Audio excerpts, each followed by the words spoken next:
মেহেরপুর জেলা কমিউনিটি ক্লাবের উদ্যোগে আজকে যে হিউজ একটা আয়োজন, ঈদ পুনর্মিলনী এবং ফল উৎসব, ওভারঅল অর্গানাইজ টিমে আপনারা ছিলেন, আপনারা খুব একটা টিম ওয়ার্ক করছেন, কেমন হলো এটা আপনার একটা কমপ্লিমেন্ট? আসলে মেহেরপুর জেলা কমিউনিটি ক্লাব ঢাকার বুকে ঢাকাস্থ মেহেরপুর জেলাবাসী তাদেরকে নিয়ে আজকের এই ঈদ আনন্দ এবং ফল উৎসব। সো এই বছরে আমরা এই আয়োজনের মধ্যে সীমাবদ্ধ না থেকেও আমরা হয়তো ডিসেম্বরে আরো বৃহৎ পরিসরে একটা মিলন মেলার আয়োজন করব। আর আমাদের মেহেরপুরকে নিয়ে অনেক স্বপ্ন আছে।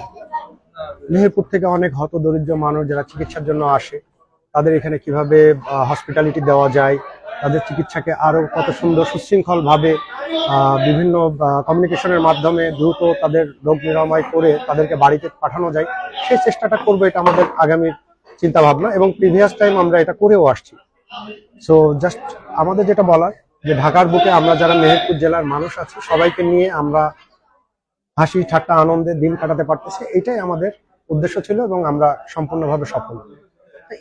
এছাড়া আর বিস্তৃত ভাবে ওয়াইডলি আর কি প্ল্যানিং আছে ফিউচারে, যেহেতু আজকে নতুন একটা টিম মানুষের তো আসলে স্বপ্নের কোনো শেষ নেই, মানুষের স্বপ্ন দেখারও কোনো শেষ নেই। সো আমরা মেহেরপুর জেলার কল্যাণে অনেকগুলো চিন্তা ভাবনা এই মুহূর্তে করে রেখেছি।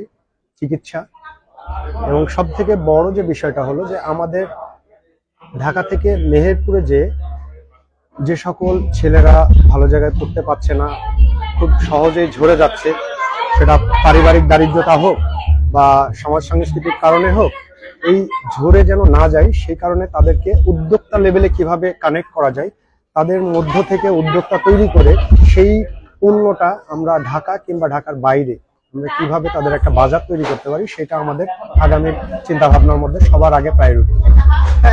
আপনাকে যেহেতু পেলাম, একটা বিষয় উল্লেখ করতে পারি, সেটা হচ্ছে আপনার সাথে এর আগে একটা মিটিং এ আলোচনা হয়েছিল কৃষি নিয়ে, এগ্রিকালচার নিয়ে আপনার একটা প্ল্যানিং আছে, ভাবনা আছে, সেটা কি একটু অল্প আপনার মতন করে একটু বলবেন? যেটা প্ল্যান আছে সেটা হলো যে আমরা সাধারণত বাংলাদেশে যতগুলো ব্যাংক আছে, সরকারি হোক বেসরকারি ব্যাংক, এই ব্যাংকগুলো তোমার মর্গেজ লোন ছাড়া এবং ব্যবসায়ীদের সিসি লোন ছাড়া কৃষকদের জন্য সেই রকম কোনো লোন ফ্যাসিলিটিস দেয় না। সো এই জায়গাটা কিভাবে কাজ করা যায় সেটাই আমাদের আগামী চিন্তা ভাবনা। ওকে, থ্যাংক ইউ ভাইয়া। ঠিক আছে, থ্যাংক ইউ।